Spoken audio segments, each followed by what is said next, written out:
some sort of form of alcohol beverage.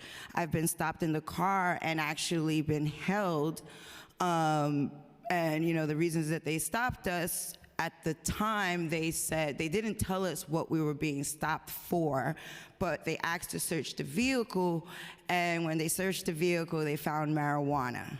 So then that is why we were being held, because they found marijuana, and then because I did not be quiet while I was going through this process, one of the officers even told me, like, on the side, we profiled you because of the hat that my partner was wearing, and I was, I talk with my hands, and so they said it was a domestic violence. They were concerned. Again, a lot of profiles.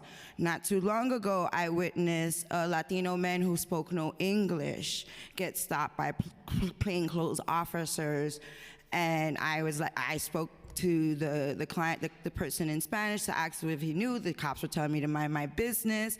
They said they didn't have to speak to him in Spanish. So I just want to say that it's just really important for us to really have record of what's happening, because as an advocate, and all my networks and in my involvement in the community on different political campaigns, I'm still affected and impacted by this over-policing, this abuse, which, in all honesty, I think on top of passing the, how many stops bill, I think we also really need to look into the mindset of a lot of these officers, because again, the history of policing goes back to slavery.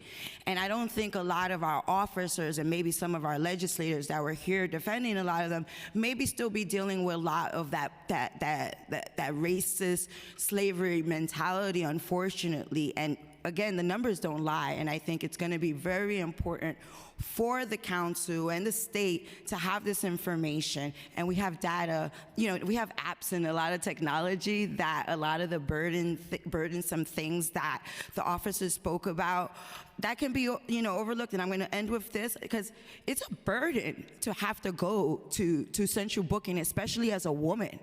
Women do not get processed as fast as men in central booking. And so that's a whole nother issue, but to be sitting there, possibly losing your job because also there's no phones in there. Again, you create more of a burden for the citizen, the constituent, the voters, than the officer who maybe, again, like someone mentioned, just press this, have the video recording. It's a lot of excuses, what feels like people who have this power just don't want to be ever held accountable. And again, that's what history is just showing us. There's no accountability, and I'd just like to see some change before I die. Thanks. Thank you so much. Good afternoon, good evening, Chair. My name is Christopher Leon Johnson. I know it's kind of late. So I'm here to speak on behalf of myself, and I'm here to say that, yeah, you do need transparency with the Right to Know Act, but I have an issue with the fact that they're trying to engineer a lot of stuff toward the CCRB and toward the Inspector General. I have my deal with the CCRB, and they're no good at all. I think they work with the NYPD, et al., like they work with them close-handedly. I think they're really useless. So to really hand, like, let's say you want to give the data to the CCRB instead of the public, it is like counterproductive, and it does no justice to the public. The public wants that information to be sent to them. We want to see it. Now, when it comes to that, we want these if that ever happens one day, I know it might get passed through this council or the next council, whatever it happens, we want to know how can we access information. It should be online, and we need the direct access to the information, not going to a runaround, and depending on sites like 50-A.com. They do a lot of good work putting out police records, but why do we need to go to a third-party website to know about if a cop is corrupt or not? We need this to the public. We need this like on the NYC.com website, NYC.gov. I mean, sorry about that. Now, like I said, when it comes to body cameras, that should be done to the public too. It should be all sent to the public. Like I said, it's just CCRB, they just can't be trusted. Anybody, if you're young, black, Latino, live in an impoverished neighborhood and you ever deal with the NYPD, you get stopped at frisk, or you get wrongfully arrested, or you get, you get barged in your house. They find some stupid way to get into your home. You file a complaint, it's just a waste of time. Usually it goes in the cop favor.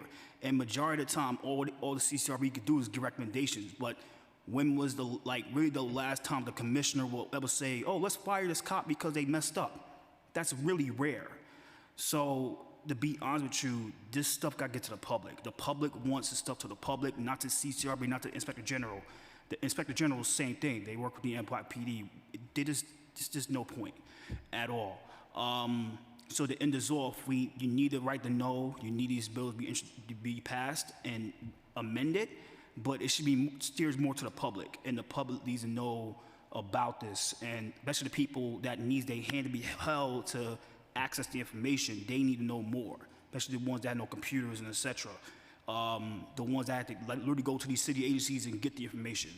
So I'm gonna end with that right now. I know we gotta go. It's late.